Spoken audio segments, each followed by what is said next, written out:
Segunda Crônicas, capítulo 34, verso de número 8. Vou fazer uma leitura de alguns versículos e, para usar como base, está escrito assim, a partir do verso 8. No ano 18 do seu reinado, depois de ter purificado o país e o templo, Josias enviou os seguintes homens para fazerem os concertos do templo: Safã, filho de Azarias; Maazéias, o governador de Jerusalém, e o conselheiro do rei, Joá, filho de Joacás. E eles foram falar com o grande sacerdote Hilquias, e lhe entregaram dinheiro que os levitas tinham recebido e trazido ao templo. Esse dinheiro tinha sido dado por gente das tribos de Manassés e da tribo também de Efraim e do resto do reino de Israel, e também por gente das tribos de Judá e de Benjamim, e pelos moradores de Jerusalém. O dinheiro foi entregue aos homens que estavam encarregados dos concertos, e esses usaram para pagar os trabalhadores que estavam reconstruindo o templo. Aleluia, Jesus. Você crê que essa é a palavra de Deus? Você crê nisso? Você crê que realmente tudo isso aconteceu naquela época? Você crê nisso? Então feche os seus olhos. Você que crê, nós vamos orar a esse Deus, o mesmo Deus que estava lá naquele tempo. Nós cremos que Ele está aqui também no dia de hoje, e assim como eles se alegraram quando receberam algo de Deus, nós também nos alegramos na presença desse mesmo Deus. Deus amado, Pai Todo-Poderoso, nós te louvamos, Deus. Nós levantamos, Deus, a nossa voz, nós levantamos, Deus, também a nossa mão em direção a Ti, em direção ao Teu trono, porque nós sabemos, Deus, que assim como diz a Tua palavra, o Senhor está sentado no mais alto dos céus, e a terra é o descanso dos Teus pés. Grande é o Senhor, poderoso é o Senhor, poderosa é a Tua palavra, Deus, a Tua palavra que nós temos, a Tua palavra que um dia nós aceitamos, a Tua palavra que um dia nós recebemos com alegria, e ela mudou a nossa vida. Nós cremos, Deus, que essa mesma palavra continua fazendo efeito, Deus, na vida daquele que nele crê. Pai, em nome de Jesus, nós entregamos mais uma vez as nossas vidas diante de Ti, nos colocamos mais uma vez na Tua dependência, Deus. Ministra, Deus, aos nossos corações.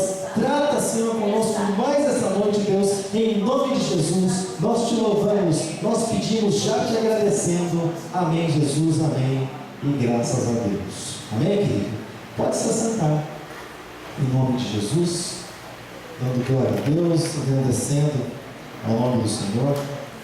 Gostaria de deixar você inteirado um pouco mais do assunto, você ficar por dentro do assunto. Então vou contar algumas coisas para você, e isso vai fazer com que você entenda a importância do que aconteceu naquela época. Eu creio que talvez seja a mesma importância do que aconteceu na tua vida. Você que um dia se entregou a Jesus, eu creio que tem relação com essa mesma importância. Então o povo, irmãos, o povo de Deus, ele havia se entregado à perversidade, se entregado também à idolatria, e o povo não se lembrava mais de Deus. Aquele mesmo Deus que havia tirado o povo lá da escravidão do Egito, lá das garras de Faraó, esse povo se esqueceu de Deus, se esqueceu-se muito rápido de Deus, e chegando até mesmo a usar o templo do Senhor para cultos pagãos.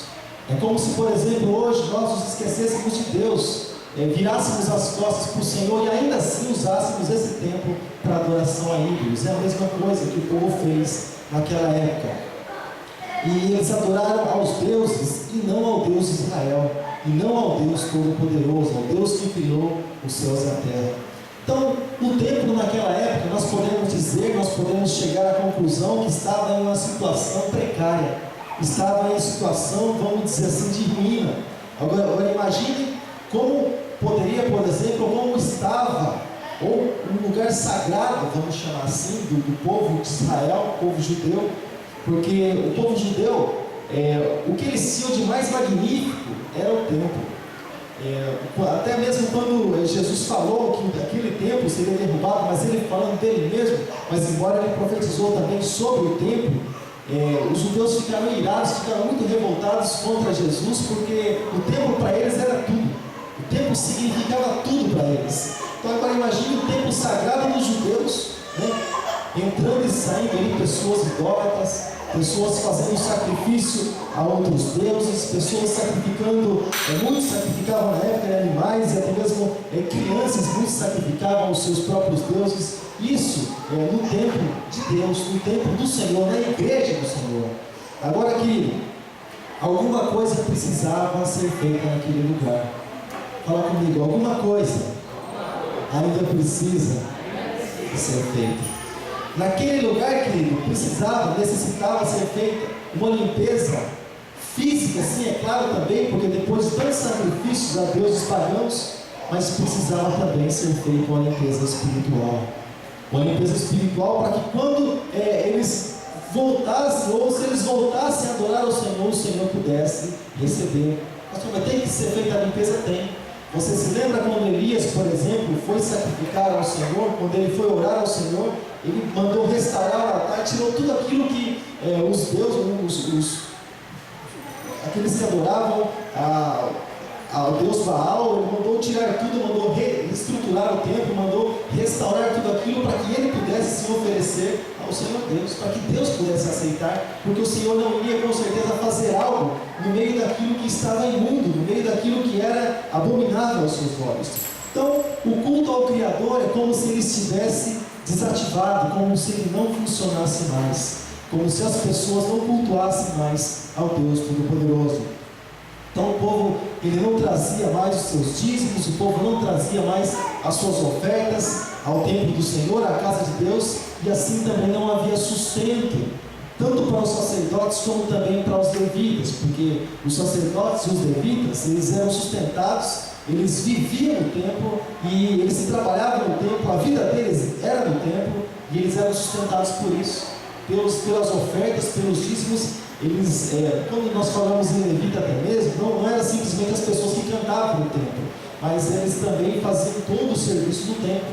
E eles não tinham com certeza o sustento deles e abandonaram o ministério. Por quê, irmãos? Se eles não tinham recurso para fazer aquilo que eles faziam, ou era a função deles, era o ministério deles, o que eles fizeram? Eles foram procurar, como nós nos dias de hoje, vão procurar um trabalho secular para que venha o sustento, para que eles não viessem a perecer, porque o povo havia abandonado, porque o povo havia se esquecido de Deus. A palavra do Senhor pede para que nós, na nossa mocidade, principalmente, nós venhamos a lembrar do nosso Criador, antes que venham os maus dias. Amém? Quantos aqui pensaram em Deus hoje? Quantos aqui pensaram? Quantos aqui louvaram a Deus hoje?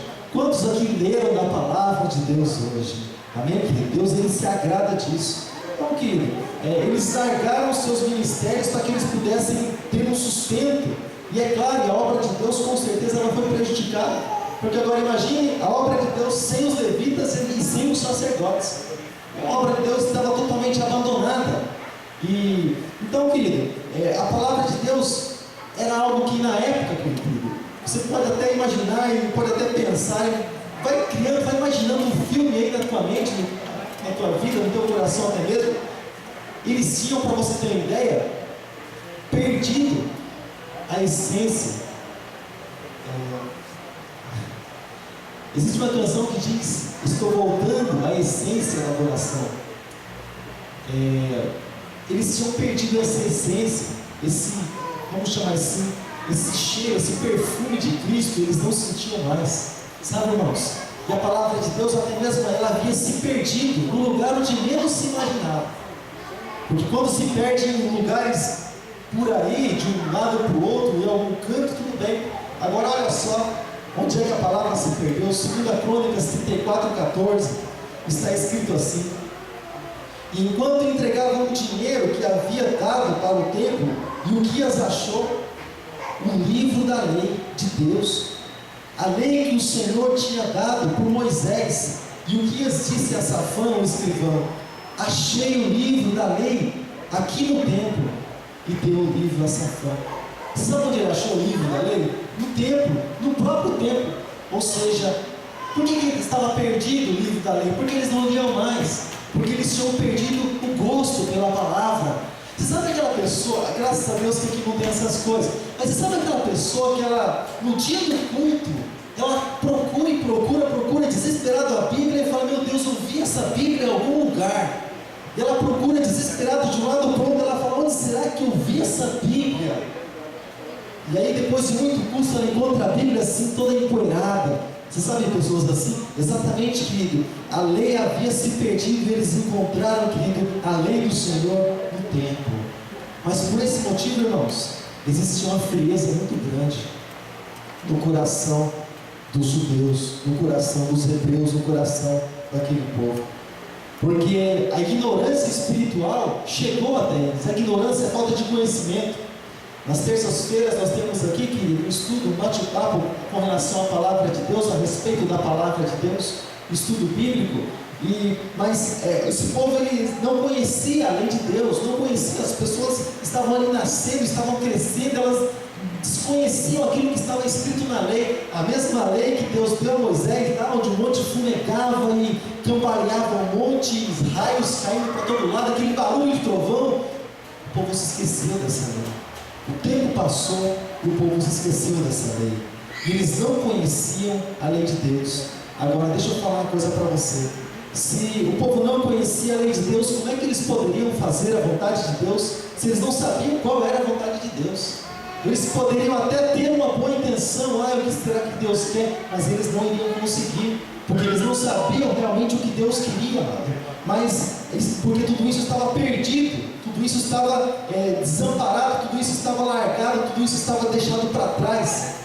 Mas a palavra do Senhor diz que o próprio rei, ele desconhecia a respeito daquilo que estava escrito, sendo que na verdade os reis tinham influência muito grande com relação ao povo que eles reinavam.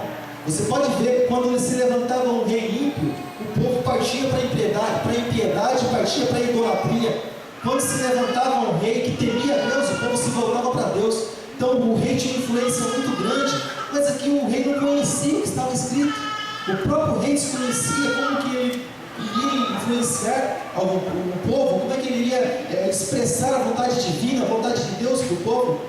E a palavra do Senhor diz, amado, em Mateus capítulo 22, verso 29, que o povo erra não conhecendo as Escrituras, porque elas testificam do Senhor e também do poder de Deus. O povo erra porque não conhece as Escrituras. Muitos erram conhecendo mesmo, mas principalmente por não conhecer, porque ele não sabe qual é a vontade de Deus. Então Josias, quando recebeu isso, querido, quando tudo isso chegou a ele, olha, Josias, encontramos a lei de Deus, a lei que Deus deu para Moisés. Josias olhou e foi lindo. Josias se assustou a respeito daquilo que estava escrito. Josias levou um susto. Josias temeu por causa do juízo divino que estava para acontecer, por causa do juízo divino que viria sobre o povo. Então, querido, quando ele ouviu, ele se estremeceu. E Deus usou Josias, querido, para mudar o quadro da história da época, porque o povo não conhecia. Agora imagine eu e você, por exemplo, nós não conhecendo a palavra de Deus, nós não saberíamos que futuramente vai haver um juízo sobre a terra, sobre o mundo todo. Vai haver uma condenação para aqueles que não amam a Deus, para aqueles que não se rendem ao Senhor e para aqueles que desprezam o Senhor. Mas olha só, se nós não conhecêssemos a palavra, nós não iríamos saber isso. Mas louva a Deus, querido, porque você tem ouvido e porque você tem guardado a palavra de Deus no teu coração. Então você pode se prevenir, porque a partir do momento que você guarda, querido, a palavra de Deus no teu coração, com certeza se cumpre aquilo que está escrito lá em Romanos capítulo 8, verso número 1. Nenhuma condenação há para aqueles que estão em Cristo Jesus, que não andam segundo a carne, mas eles andam segundo o Espírito. Amém, amado? Amém, querido? Então, querido, eles viviam um tempo de crise e eles viviam um tempo de dificuldade. Agora deixa eu falar uma coisa para você. Quem não vive um tempo de crise e quem não vive um tempo de dificuldade no mundo espiritual, a pessoa pode até não falar, mas ela vive algo que muitas vezes parece que acompanha a pessoa e vai atrás da pessoa, persegue até mesmo muitos cristãos, a crise espiritual, a dificuldade de buscar a Deus. Eu sempre digo isso para alguns amigos irmãos que vêm lá no trabalho. O pessoal fala aí nos antigos, não para os antigos falam assim: para subir é difícil, para descer é fácil, né? E os mais antigos ainda, que não conhecem a Deus, falam: para descer todo santo ajuda, né? Mas deixa eu falar uma coisa para você. Uma das coisas mais difíceis que existe da pessoa fazer, sabe o que é? é descer esses joelhos no chão e buscar a presença de Deus. Para descer é fácil, porque às vezes nós encontramos tanta dificuldade em descer e dobrar nossos joelhos na presença do Todo-Poderoso. Parece que é tão longe, que entre o joelho e o chão, parece um lugar tão longe, e entre o rosto e o chão parece mais longe ainda, por causa da crise, por causa da frieza que muitas vezes entra e invade o coração, querido, e a gente começa simplesmente a viver a vida por viver. Esse povo estava assim na época, vivendo uma crise espiritual. Mas deixa eu falar uma coisa para você: Deus sempre levanta os seus. A palavra do Senhor diz que se esses se calarem, as pedras clamarão. Deus levantou uma mula lá na época de Balaão, porque o profeta tinha dificuldade para ouvir a voz de Deus, para ouvir os conselhos do Senhor. Em todo o tempo, Deus sempre tem guardado os seus. Não simplesmente um, assim como, por exemplo, quando Elias achou que estava sozinho: ah, Senhor, só sobrou eu. Mataram os teus profetas, derrubaram os seus altares, só sobrou eu. Deus disse: não, Elias, não tem só você não, tem aí mais milhares que não se dobraram diante de Baal, tem milhares que não se dobraram diante do sistema, e nós, querido, podemos ser esses do nosso tempo, aqueles que não se dobram diante das dificuldades, aqueles que não se dobram, querido, diante da idolatria, diante dos governos, diante, querido, dos patrões, diante das coisas erradas, diante do pecado, mas se dobra somente diante da grandeza de Deus e declara que Jesus é o Senhor das nossas vidas. Amém, amado? Então, querido, a palavra do Senhor diz, porque Josias, ele, a partir do momento que ouviu a palavra do Senhor, ele poderia ignorar. Puxa, mas eu sou rei, eu que mando aqui, eu que determino aquilo que o povo tem que fazer. Ele poderia simplesmente ignorar, dizendo: bom, eu tenho um lugar de rei, é o topo, é o máximo que alguém pode alcançar, então tranquilo, não preciso de Deus. Ele poderia dizer isso, mas não, Josias não fez isso. A palavra do Senhor diz que Josias buscou o Senhor.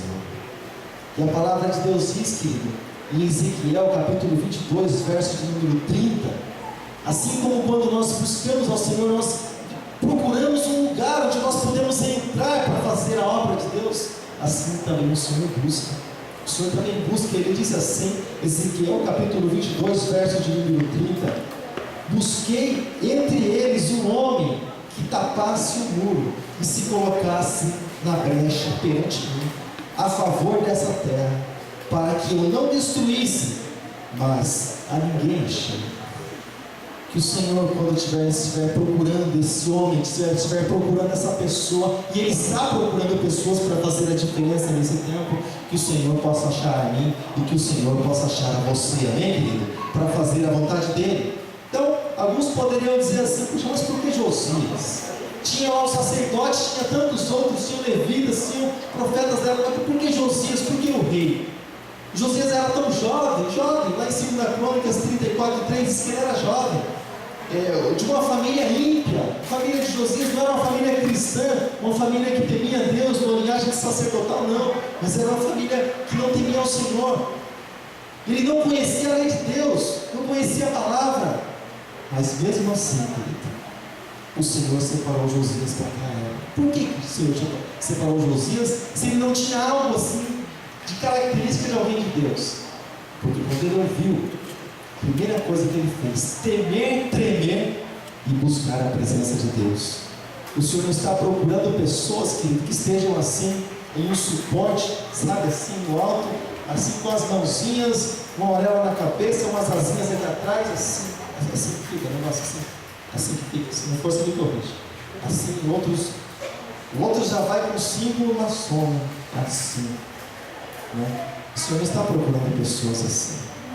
O Senhor está procurando pessoas que tenham o coração quebrantado quando ouvem, quando leem a palavra dEle, pessoas que busquem, pessoas que clamem a Ele, crendo que Ele vai fazer a diferença. Você crê que o Senhor pode fazer a diferença na tua vida, na tua época, no teu tempo e nas pessoas que te rodeiam? Você crê nisso? Você crê que Deus pode mudar tudo isso?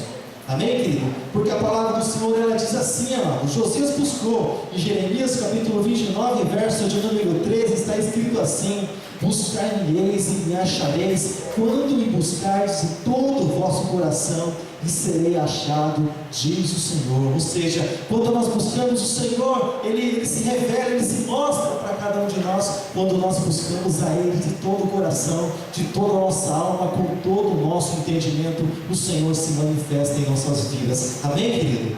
Graças a Deus. Então, irmãos, o cristão, aquele que um dia entregou a vida para Jesus, aquele que é nascido de novo, aquele que não vive a sua vida, mas procura viver a vida de Deus, aquilo que o Senhor tem determinado para ele, o cristão, querido, aquele que adotou a palavra de Deus como regra da sua vida, e não a filosofia de muitos homens ímpios aí fora. Então, o cristão, ele não pode ser uma pessoa indiferente, uma pessoa morna, mas o cristão, ele precisa ter uma opinião, e não simplesmente a opinião dele, mas uma opinião, aquela opinião que Deus dá a respeito dos assuntos para a sua vida. E não importa a geração, querido, que nós vivemos, se é uma geração ímpia, se é uma geração pecadora, se é uma geração adúltera, se é uma geração, querido, que simplesmente vive, se convive, se casa por contrato e tantas coisas assim, parece Sodoma e Gomorra. Não importa a geração que nós vivemos, o Senhor está procurando pessoas que temam o nome dEle. O Senhor está procurando nos nossos dias pessoas, querido, que ainda falem a verdade, pessoas que não estão preocupadas com popularidade, mas estão preocupadas sim a respeito do reino de Deus, o que o Senhor tem pensado com relação a ela. Pessoas que não estão preocupadas, querido, com multidão, mas pessoas que estão preocupadas sim, querido, com aquilo que está sendo feito aqui na terra, porque tudo aquilo que está sendo feito aqui na terra, com certeza está sendo escrito no livro das obras, e a Bíblia diz que as nossas obras os acompanham. Você sabia disso? A palavra do Senhor diz que as nossas obras, elas nos acompanham. Um dia, tudo isso vai ser exposto diante do Senhor. Com certeza, isso que Josias fez, um dia ele vai rever, um dia tudo isso vai ser exposto também, e ele vai ter mais do que a certeza de que ele fez a coisa certa. Ele levou o povo a buscar a presença do Senhor. Assim como diz que em Romanos capítulo 12, verso de número 1, para que nós não venhamos a nos conformar com esse mundo, não venhamos a nos conformar com esse século, com o sistema, com a mente das pessoas, da maneira como as pessoas agem, mas transformar, querido, o mundo pela renovação do nosso entendimento. Ou seja, não importa o que as pessoas pensam, não importa o que as pessoas dizem, aquilo que as pessoas acham, nós queremos transformar as pessoas. Precisamos transformar as pessoas, querido. Nós não nascemos, querido, o Senhor não nos levantou para nós sermos influenciados, mas para nós sermos influenciadores, para nós ministrarmos a santa e a boa palavra de Deus, para que as pessoas possam conhecer e reconhecer qual é a vontade do Pai que está no céu. Amém, querido? Você quer saber qual é a vontade de Deus para a tua vida? Às vezes a pessoa fala assim: ah, pastor, melhor não, porque vai que Deus tem uma vontade diferente da minha. Deixa eu falar uma coisa para você, irmãos. Ainda que a vontade de Deus seja diferente da tua, uma coisa eu garanto para você: a dele é sempre a melhor. Adote o sistema de Deus para a tua vida. Adote, querido, aquilo que o Espírito Santo tem falado ao teu coração, aquilo que ele tem guiado você. Adote isso para a tua vida. Por mais que você tenha outros planos, você vai ver que o plano que o Senhor tem é sempre o melhor. Amém, irmãos? Também, querido, porque nós não fomos chamados simplesmente para viver uma vida, para trabalhar e ter uma família, simplesmente dar um conforto para a nossa família. Nós não fomos criados, nós não nascemos simplesmente para isso. Em Filipenses capítulo 2, verso de número 15, diz que nós nascemos, nós fomos criados e formados para nós sermos luzeiros, ou seja, algo que venha brilhar, querido, para que as pessoas que estão em trevas, para que elas possam conhecer a Jesus, e para que elas possam enxergar o caminho que elas precisam andar. Luzeiro, sabe o que é luzeiro? É um monte de luz assim, falando de mim, de vocês, um monte de luz para que possa, por exemplo, se agora, por exemplo, se acabasse a energia, claro que você está acostumado com a tua casa, você está acostumado até com o caminho, você sabe até os buracos que a tua rua tem. Mas vamos supor, se acabasse a energia, aqui não se acendesse nada, a única coisa de branco que você enxergasse é o olho da pessoa que você vai encontrar na rua, e os dentes quando ela sorri. A única coisa. Você teria dificuldade para chegar na tua casa, mesmo sabendo onde você mora. Uns fardos, como dizia meu avô, uns fardos tupicão para chegar lá, mas você iria chegar, mas com dificuldade, não é assim? Agora, é a mesma coisa que isso você sabendo. Agora imagine o povo que não conhecia, precisava chegar em algum lugar. A luz era necessária, a luz não podia faltar, e Josias veio trazendo essa luz a respeito da palavra de Deus, veio trazendo e mostrando a respeito do caminho e da vontade do nosso Deus. Porque Josias, querido, ele andou nos caminhos, não simplesmente dos seus pais, mas ele andou nos caminhos de Davi, do rei Davi, sabe? Aquele rei que a Bíblia chama de homem segundo ao coração de Deus, porque a vontade de Deus se cumpria em Davi. Então Josias se espelhou em Davi. É por isso que nós sempre falamos a respeito de nós nos espelharmos em alguém que é de Deus. Sabe, irmãos, não se espelhe em alguém que você sabe que não é exemplo para você não, mas se espelhe em alguém que é de Deus. Às vezes a gente vai, querido, falar da palavra para alguém, e a pessoa fala assim, mas olha só, fulano fez isso e fulano fez aquilo, e querendo se espelhar naquilo que tem de manchado. A pessoa não olha para alguém que é abençoado, para alguém que é de Deus e fala, olha só, tal pessoa é assim, tal pessoa é de tal jeito, eu quero ser igual a ela. A pessoa tem dificuldade de dizer isso, mas nós precisamos procurar alguém que é referencial, assim como Davi era um referencial para Josias, assim como o próprio apóstolo Paulo, certa vez ele disse assim, por várias vezes, sejais meus imitadores, assim como eu sou também de Cristo. Ou seja, imitem a mim, porque eu também estou imitando a Jesus Cristo como padrão para a minha vida. Ele era um exemplo para as pessoas daquela época, para as pessoas daquela geração. Davi, ele teve seus erros, sim, teve suas falhas, sim, mas Davi, querido, nunca foi idólatra. Davi nunca, querido, se apartou da lei de Deus. Ele tinha os seus erros, ele tinha as suas falhas, mas ele tinha um coração quebrantado. Quando ele percebia que ele errava, ele já buscava a presença do Senhor com o coração quebrantado e contrito, o Senhor recebia de volta. Sabe, querido, Davi, ele nunca se apartou de Deus, mas ele sempre dizia, ouve, ó Israel, o Senhor, o nosso Deus, Ele é o único Deus. Amarás, pois, o Senhor teu Deus de todo o teu coração, de toda a tua alma e de toda a tua força. Isso Davi fazia, mesmo sendo falho. Ele dizia isso e chamava o povo para arrependimento. Mas Josias era um homem, ou um garoto, um jovem, ele era muito moço ainda. Josias era alguém que tinha pouca idade. Muitos outros sim se apegaram com o Senhor, mesmo com pouca idade, também como Ezequias, também bem moço, mas Josias era um moço, um garoto ainda, com bem pouca idade, mas mesmo assim, querido, o Senhor, ele colocou o desejo de buscar o Senhor no teu coração. Irmãos, porque nada, irmãos, nós podemos colocar como limite, como barreira para que nós venhamos a buscar o Senhor. Mas eu não busco o Senhor por isso ou por aquilo, não, irmãos. Nada, amado, pode nos impedir de buscar a presença do Senhor. A palavra do Senhor diz em Romanos, nada poderá nos separar do amor de Deus, nem espada, nem fome, nem nudez, nem criatura alguma, nem demônios, nem potestades, nem Satanás, nada, querido, poderá nos separar do amor de Deus. Quando nós queremos buscar a Deus, amado, nós buscamos. Nós sabemos o lugar onde nós podemos encontrar a Deus. E você sabe qual é o lugar onde nós podemos encontrar a Deus? Sabe quando que normalmente nós mais vamos a este lugar? Nos momentos em que nós estamos passando por necessidade na nossa vida. Seja ela física, seja ela de mantimento, seja ela espiritual, seja ela conjugal, sentimental, independente da necessidade. Quando a necessidade ela bate, querido, no coração, a pessoa ela encontra rapidinho um lugar, ela se humilha, ela busca a presença do Senhor, porque há um vazio grande dentro dela e ela começa a perder a razão de viver. Mas Josias, mesmo sendo um garoto, ainda assim ele restaurou o culto a Deus.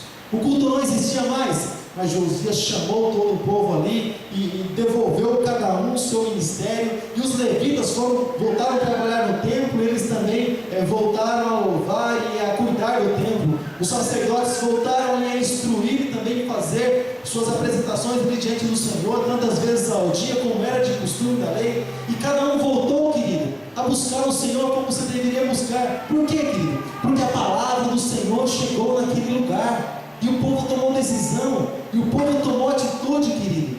E quantas vezes nós ouvimos a palavra do Senhor, querido, e a palavra parece que ela vai passando assim, a gente não capta a mensagem, sabe?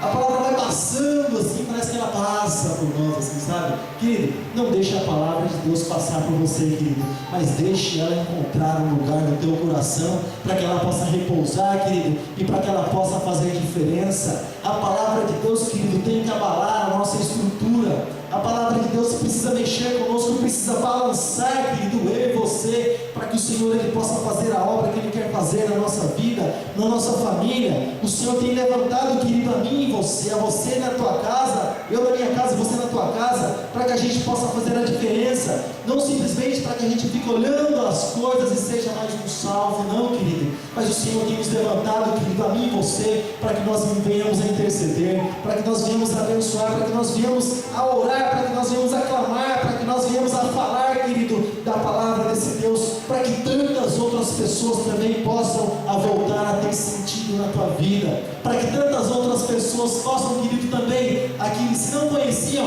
para que elas venham conhecer a grandeza desse Deus. Um dia elas possam, quem sabe, cantar assim como nós: quão grande é meu Deus. Elas possam cantar, querido, por causa da grandeza do Senhor, por causa do poder do nosso Senhor.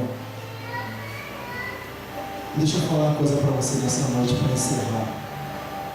Será que a situação, querido, será que a condição dos nossos dias e do nosso tempo, será que ela é diferente do tempo do rei Uzias? A palavra estava perdida, encontraram dentro do templo. Mas quando se ouviu, o povo todo se alegrou.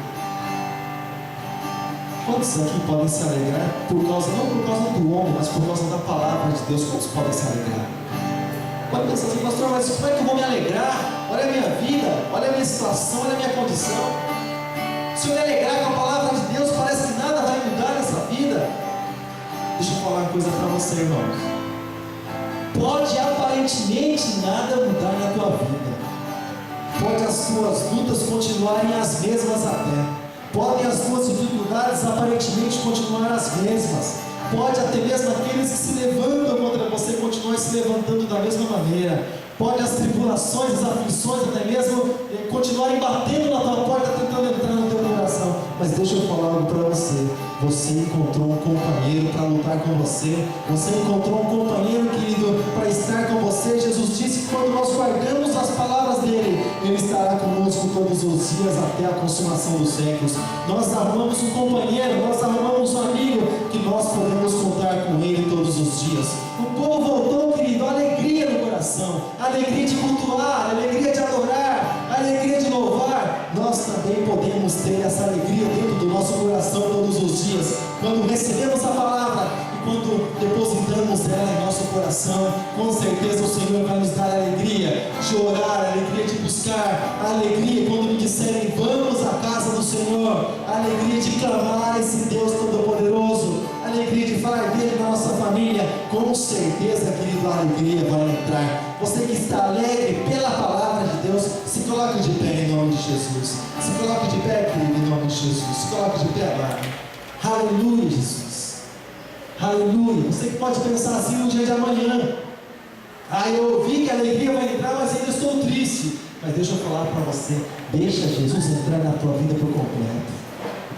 Fala para o Senhor: venha a mim, Senhor, venha a mim o teu reino. Senhor, entra dentro da minha vida e faz a diferença, Senhor. Começando, Senhor, não por fora, mas dentro de mim. Impacta, Senhor, no meu coração. Faz, Deus, meu coração, Senhor, tremer diante da tua presença, diante da tua palavra. Oh, Deus, por causa da presença do teu Espírito Santo. Feche os teus olhos em nome de Jesus. Feche os teus olhos. Talvez, querido, nessa noite você veio aqui na igreja, talvez buscando algo de Deus, talvez buscando uma resposta de Deus. Não sei qual a resposta que você veio buscar, querido. Deus sabe, porque Deus conhece o meu coração e o teu. Mas eu quero dizer para você: o Senhor é aquele que consola. Não sei o que o Espírito Santo, como essa palavra vai chegar ao teu coração, querido, mas o Senhor nos chama, querido, para que a partir do momento que nós temos um encontro com Ele, a partir do momento que nós entramos na casa do Senhor para louvar, a partir do momento que o culto é estabelecido, que o culto, querido, é dar uma abertura para nós adorarmos ao Senhor, a alegria ela tem que nos acompanhar. Teu dia pode ter sido triste, talvez passado por tantas coisas,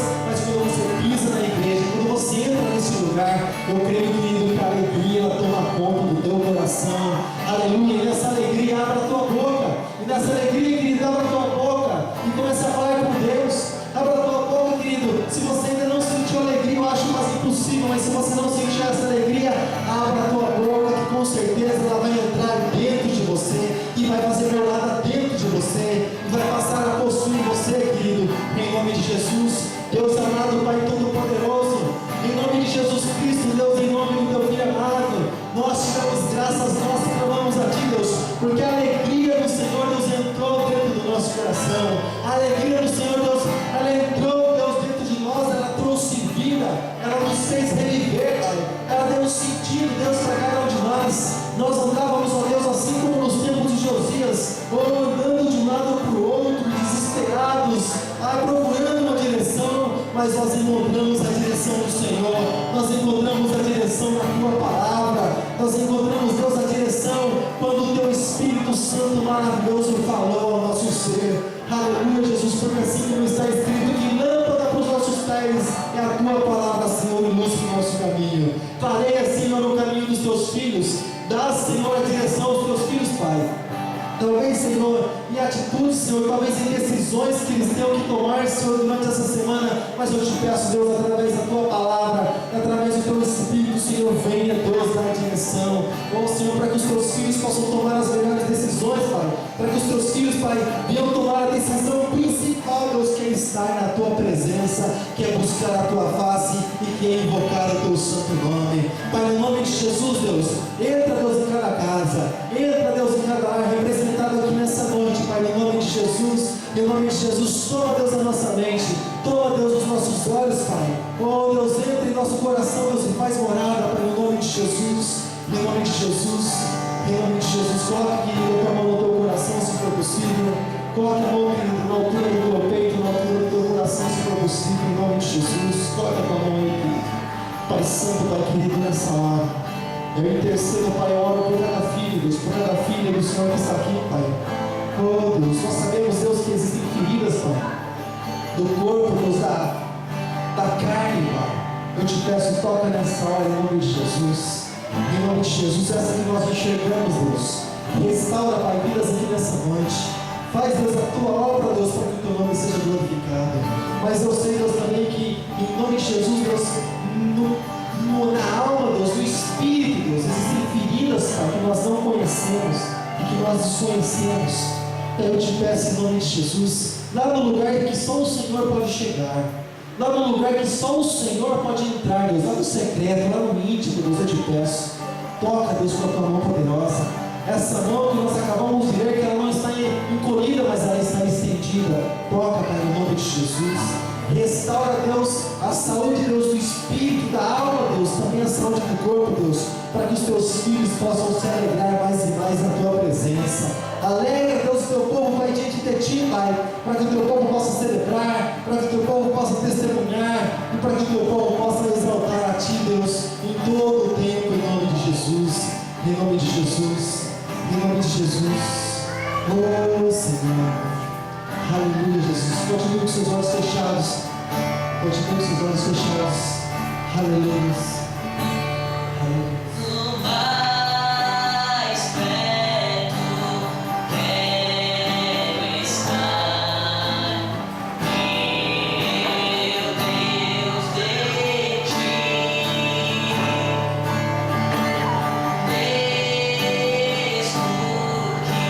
tu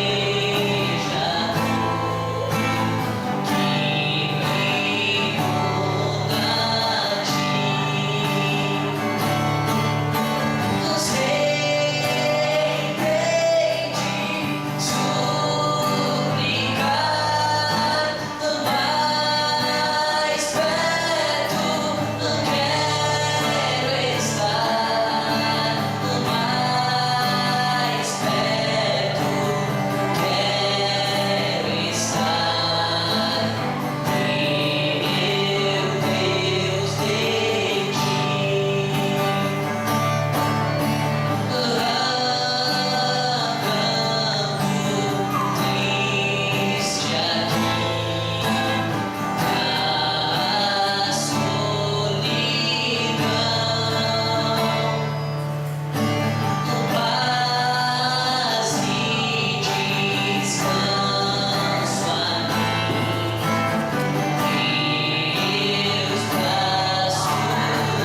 E o rei subiu à casa do Senhor com todos os homens de Judá, e habitantes de Jerusalém, os sacerdotes e os levitas, e todo o povo, desde o maior até o menor. E leu aos ouvidos deles todas as palavras do livro do concerto que tinha achado na casa do Senhor. E pôs-se o rei em pé em seu lugar e fez um concerto perante o Senhor para andar nos caminhos do Senhor. Amém, querido? A partir do momento que a palavra do Senhor ela chega aos nossos ouvidos, ela precisa descer ao nosso coração, para que nós possamos fazer um concerto com o Senhor. E com certeza o Senhor vai se alegrar e vai alegrar o nosso coração, porque essa é a vontade dele. Amém, querido? Que nós venhamos andar nos caminhos do Senhor todos os dias da nossa vida. Aleluia, para que nós venhamos habitar na casa do Senhor para todo o sempre, assim como diz o salmista. Você pode aplaudir a Jesus pela palavra maravilhosa dele, e porque ele clamou a mim e a você. Ele tem nos chamado de concerto, ele tem nos chamado para um lugar maravilhoso que é a tua presença. Louvado seja Deus por isso. Louvado seja o nome do Senhor. Graças a Deus. Que a palavra do Senhor possa ter encontrado um lugar, querido, no teu coração, para fazer a obra que ela tem por fazer. Amém, amado? Deus abençoe a tua vida poderosamente, em nome de Jesus.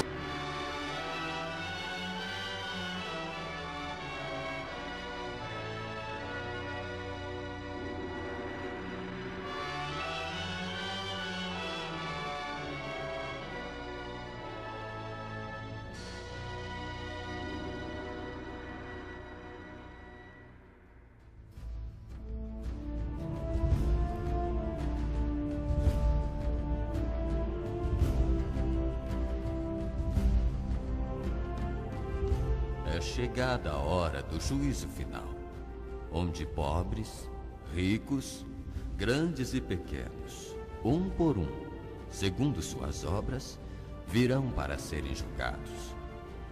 Os salvos irão para a vida eterna, porém os condenados para o terror eterno.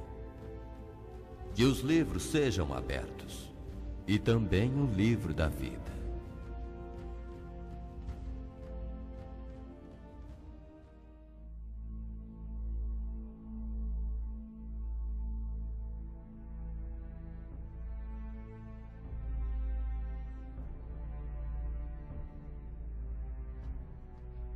Leonardo?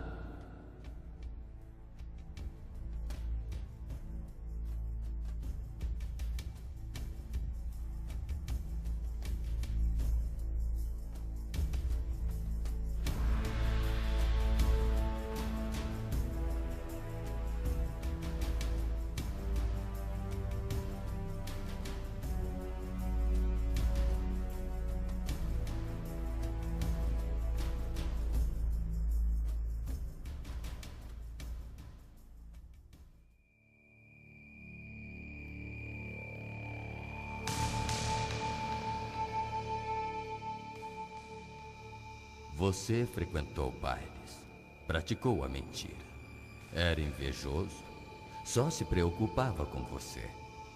Trouxe muitas angústias para seus pais. A única coisa importante para você era andar na moda, curtir o momento e namorar. Dava mais valor aos seus amigos do que sua própria família. Viveu nos vícios, na prostituição. Mas o que tem mal nisso? Eu só queria curtir a vida. Vendo que estava indo para o inferno, eu mandei meus servos lhe mostrar o caminho da salvação. Porém, você nunca os ouviu. Pelo contrário, debochava e dizia: nem morto vou para a igreja. E para se aparecer diante dos amigos e das garotas, gritava: aí vai o crente, aleluia, irmão, vai dar dinheiro pro pastor. Você se achava esperto, teve sua oportunidade, mas a desperdiçou. Agora é tarde. Mas como? Como assim é tarde? Está sendo condenado a passar a eternidade nas profundezas do inferno, lugar de tormento, onde o bicho nunca morre e o fogo nunca se apaga. Lá não há uma gota de água e nenhum segundo de descanso, só terror. O seu nome não está no livro da vida. Levem-no. Não! Não! Onde estão me levando? Largue-me, não! Por favor, inferno, não!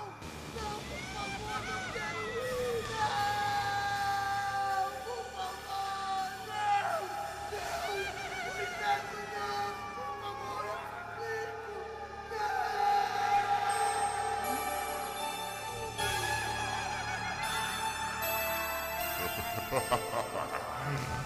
Agora você é meu.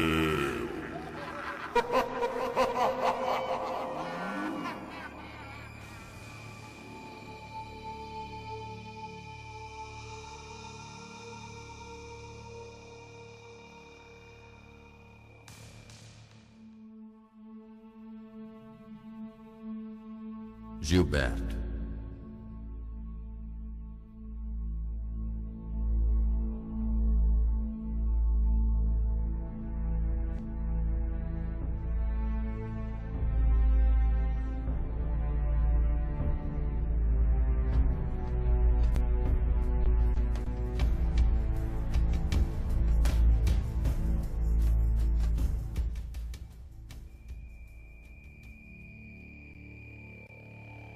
Você era idólatra. Se dobrou diante de uma imagem feita pelas mãos dos homens, sem vida, que tem boca e não fala, olhos e não vê, e nenhum som sai de sua garganta. Passou a vida acendendo velas e fazendo promessas. Se consultou com os espíritos enganadores.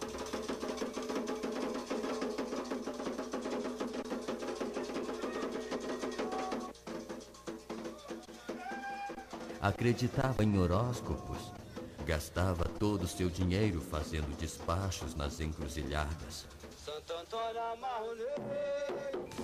Serviu aos demônios e não a mim. E por isso, irá para o mesmo lugar onde eles estão. E você nem imagina o tormento que lhe espera. Ouça.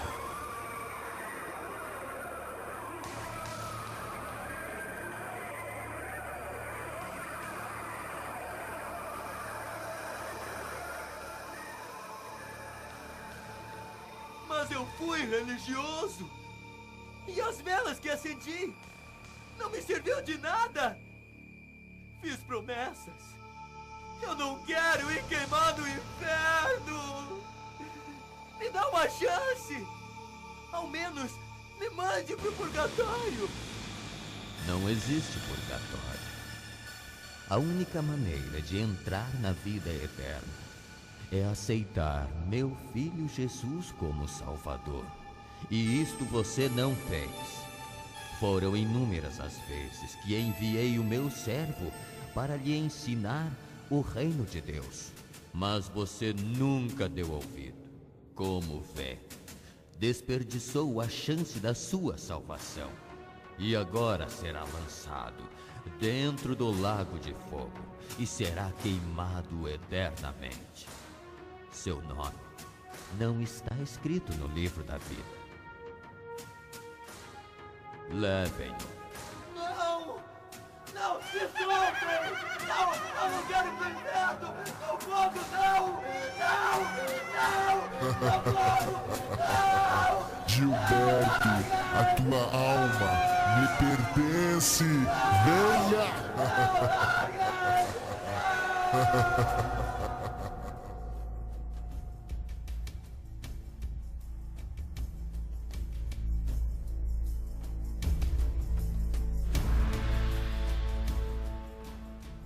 When the evening falls and the daylight is filled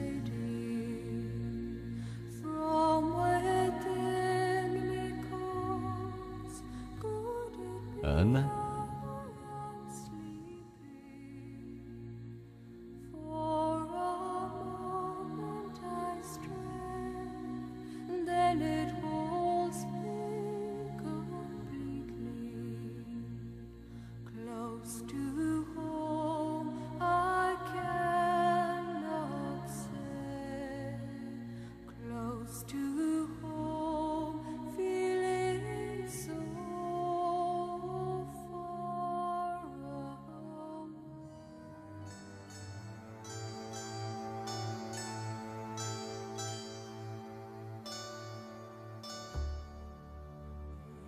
filha, você me serviu e foi fiel de todo o seu coração.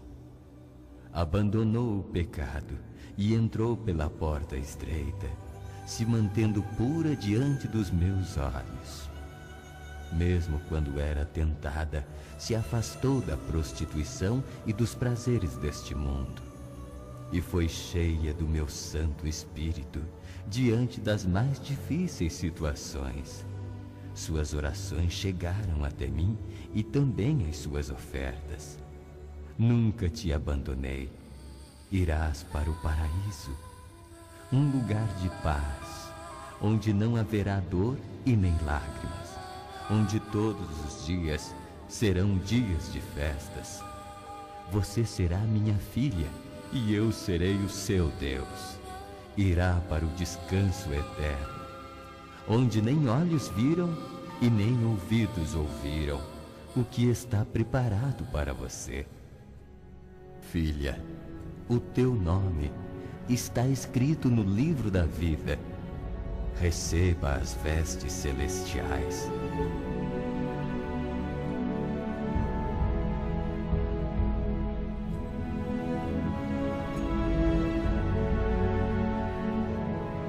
Entra no gozo do teu Senhor.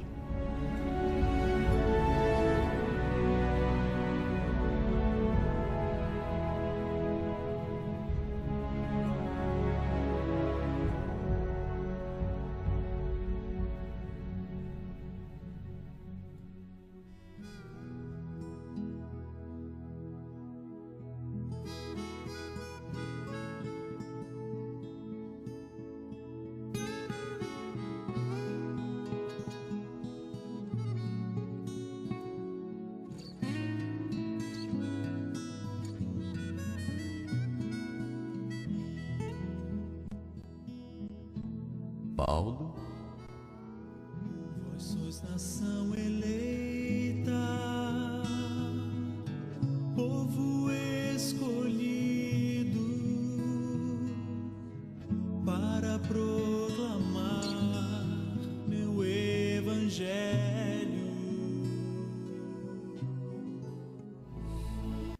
renunciaste a tudo por minha causa. Deixou de lado teus sonhos e projetos pessoais, escolhendo ser um pregador do Evangelho. Gastou a sua vida em favor dos sofridos. Ouvias, meu filho amado, tuas orações e vi os teus jejuns. E através de você, muitas almas foram salvas para o meu reino.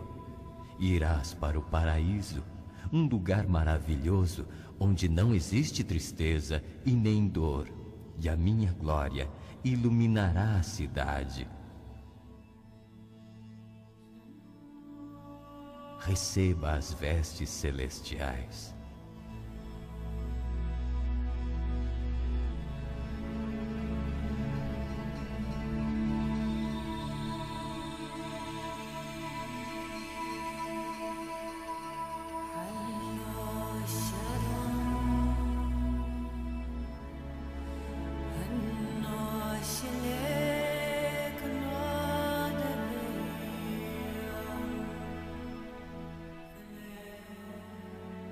Agora receba o galardão.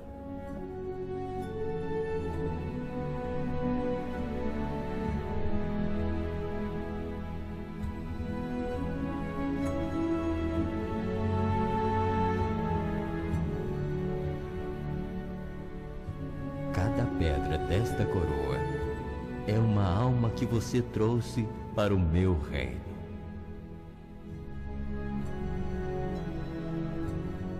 Entra para o gozo do teu Senhor.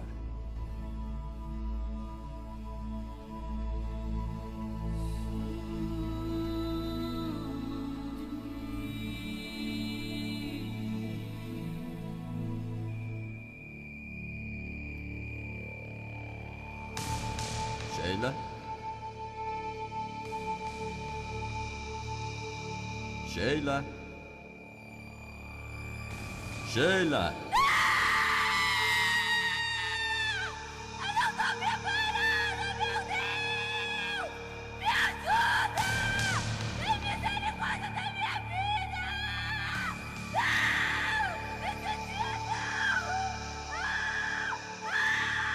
Chegou a hora do juízo final. Eu não tô preparada, meu Deus! Me ajuda! Tem misericórdia da minha vida! Não! Esse dia não!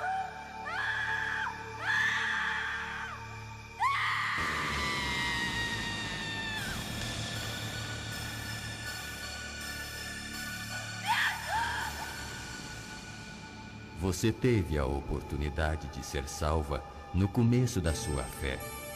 O seu nome foi escrito no livro da vida, e os meus anjos a aguardavam de todo o mal. Mas com o passar do tempo, você deixou o primeiro amor e voltou a praticar os mesmos pecados que tinha abandonado.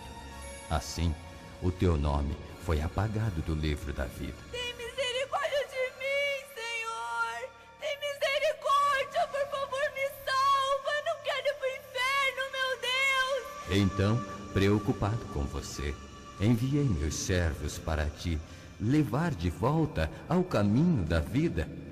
Mas você dizia que estava bem e não precisava mudar. E com isto, foi se afastando de mim. Mesmo estando dentro da igreja, não ouvia mais a minha voz. Suas orações se tornaram frias. Deixou de evangelizar. Antes você era um instrumento em minhas mãos, mas depois passou a ser usada pelo diabo, levando a fofoca e a contenda dentro da igreja, falando mal dos meus servos e olhando tudo com maus olhos. Deixou de buscar o meu reino em primeiro lugar e passou a se prostituir com seus namorados, pois dizia consigo mesma: ninguém sabe, e Deus é amor e me perdoará, e afinal de contas sou jovem e hoje em dia todos fazem isto. Através de você, muitos jovens estão indo para o inferno. E teriam sido grandes homens de Deus se você não os tivesse contaminado. Havia momentos que você até queria se arrepender, mas quando via o pecado, não resistia e caía na tentação. Aí aconteceu o que você não esperava. Morreu naquele acidente e não teve tempo de se arrepender. Agora é tarde. Está sendo julgada a passar a eternidade no lago de fogo. Tudo o que eu podia fazer por você, eu fiz. Encare o julgamento. Amarrem-na.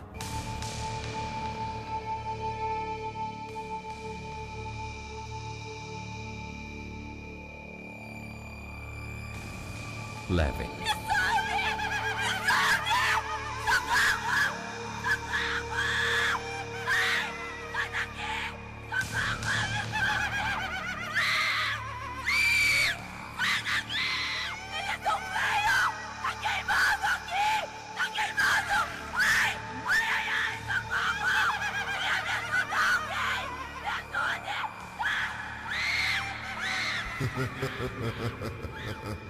Agora, Sheila, você é minha.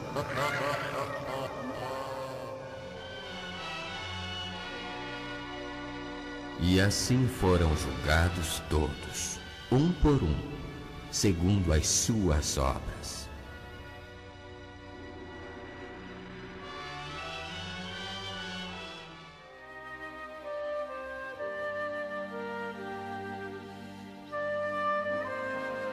filhos, ouçam a voz do seu Pai, que tanto se preocupa com vocês. Não quero condená-los ao fogo eterno. Por isso, arrependam-se dos seus pecados e deixem-me entrar nos seus corações, pois sou o seu Deus. A vida é tão pequena, não a desperdicem nos prazeres. Sejam inteligentes e se voltem para mim. Verão que sou melhor que tudo que vocês provaram. Sou o seu Deus, aquele que os formou e os guardou desde o nascimento. Se quiserem agora, posso salvá-los e escrever-lhes os nomes no livro da vida para que tenham direito à vida eterna.